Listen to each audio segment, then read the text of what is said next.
मुसलमान को इंडिया की जीत से नाराज़गी थी और इस तरह से ये मामला बिगड़ा है। ये परसेप्शन चूंकि देश में बहुत सारे लोगों ने पहले से ही बना रखा है कि मुसलमान जो हैं वो देश विरोधी हैं। वो इंडिया की जीत के नाम पर मस्जिदों और धर्म स्थलों के बाहर सिर्फ शोर शराबा करना और नारा करना उनका काम था। सुतली बम मस्जिद पर फेंका गया। अब इसका इंडिया की जीत से क्या लेना देना था? हमारी मस्जिद न पाकिस्तान में है न हमारे महल्ले बांग्लादेश में।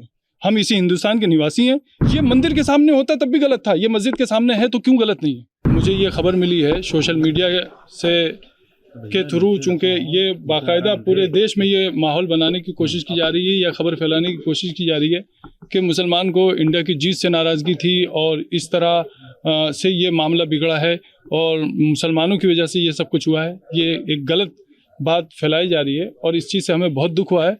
मुस्लिम कौम को या मुस्लिम समाज को इस तरह बदनाम करने की कोई ज़रूरत नहीं है। मुसलमान भी इसी देश के वासी हैं।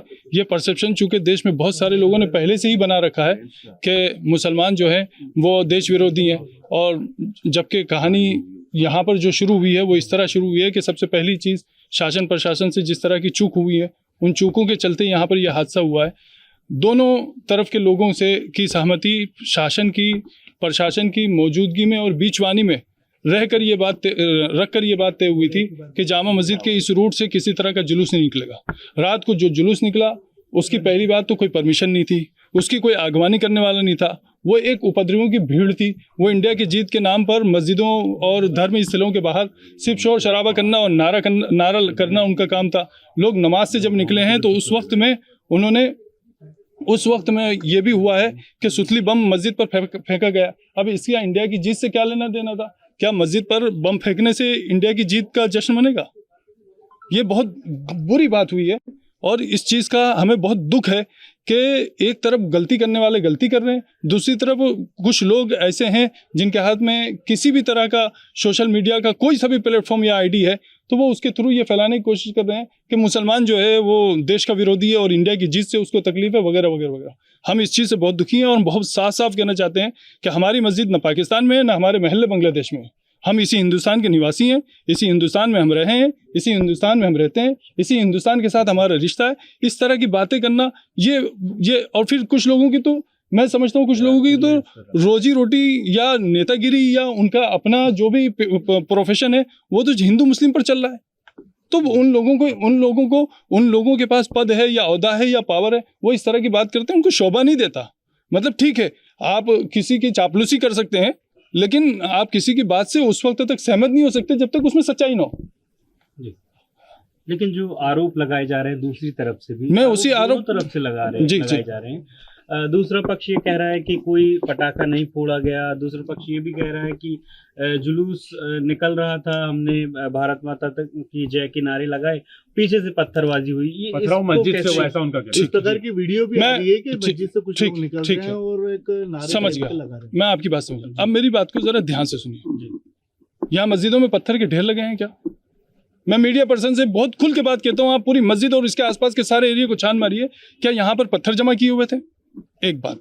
दूसरी बात, मेरा बुनियादी सवाल यह है कि जिस एरिया से जुलूस नहीं निकलना प्रशासन की मौजूदगी में बीचवानी में रहकर दोनों पक्षों के बीच तय हो चुका था, उस वक्त में जुलूस का उसी रूट से निकलना, बगैर आगवानी करने वालों और उसके संयोजकों के बगैर निकलना, नारों के साथ निकलना, नमाज के वक्त में निकलना, क्या ये सब इस देश में मतलब पनपने की बातें हैं या महू में इस तरह सद्भावना पैदा होगी?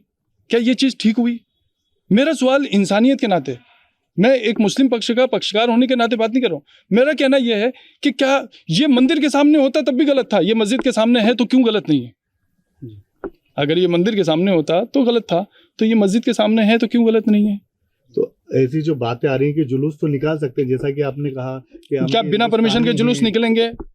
मैं आपसे लिखा हुआ ले लूँ? नहीं, देश की जीत के जुलूस के लिए कोई रूट तो होता है, कुछ गाइडलाइंस तो होती हैं, कुछ तो व्यवस्था होती है। नहीं तो पॉलिटिक्स अगर कोई वो होता तो बिल्कुल गाइडलाइन होती है, तो देश की जीत का तो नहीं, देश की जीत के जश्न, आपने बताया, मेरी बात सुनो, देश की जीत के जश्न के लिए कुछ तो थोड़ा तो कहीं तो कुछ तो पाबंदी होगी ना। जो वीडियो मार्केट में चल रहे हैं उसमें मुस्लिम समाज के लोग पत्थर फेंकते हुए नजर आ रहे हैं, उस पर क्या कहना है? नहीं, दूसरी तरफ से तो फूल आ रहे थे, बस यही कहूंगा मैं। यानी कि दोनों तरफ से पथराव हुआ। बिल्कुल बिल्कुल ठीक है, मैं मान रहा हूँ ना भाई, पथराव ऐसा नहीं, मैं ये नहीं कह रहा हूँ। अब रात को मुझे किसी मीडिया पर्सन ने पूछा कि साहब जिन लोगों ने किया है वो उपद्रवी थे, मुसलमान में जिनके रिकॉर्ड खराब है उन्होंने किया, तो मैंने कहा हाँ, उधर से तो दूध के दूल्हे फेंक रहे थे। ये तो कोई बात नहीं हुई ना, मतलब अच्छा नहीं लगता। कोई एफआईआर वगैरह की गई है?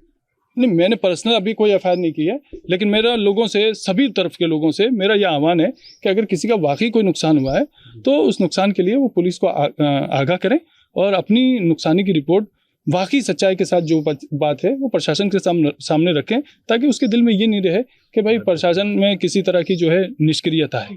न्यूज नेशन अब व्हाट्सएप पर खबरों के ताजा अपडेट के लिए न्यूज नेशन के इस QR कोड को स्कैन करें।